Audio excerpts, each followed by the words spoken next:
Land-based tourism presents challenges that must be addressed as the country operates within the context of the COVID-19 pandemic.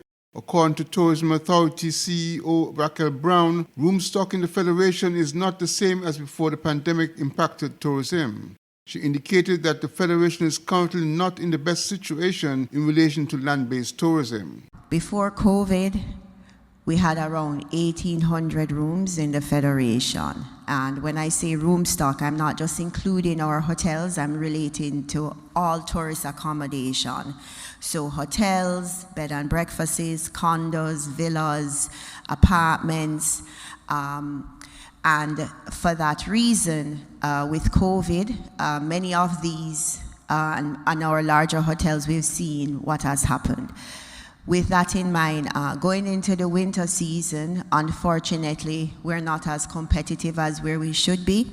For example, we are still awaiting Timothy Beach, for example, and Awali, which maybe the public doesn't know, but for our marketing and for the demographic that we speak to for the UK market specifically, we are working with the properties to have them certified. But if we're going to be honest, we are in November, and if persons that would have come to St. Kitts and the Caribbean, they already have made their plans for Christmas.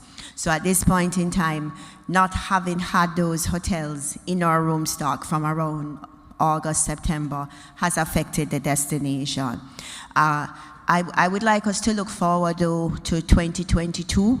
And the reason why I say that is St. Kitts is poised with most of our hotels being open. I look to that optimistically because they will be able to meet the minimum requirements for 24-hour quarantine. According to CEO Brown, the 24-hour quarantine is helpful, and other factors will make St. Kitts and Nevis more competitive in the coming months. And if we get to the point between now and sometime in Q1 of 2022, when there will be no quarantine, it makes it more favorable. The 24-hour quarantine, how it helps us is that the demographic that we speak to, as Minister said, we're somewhere around, 78% persons are first shot and almost 70% second shot.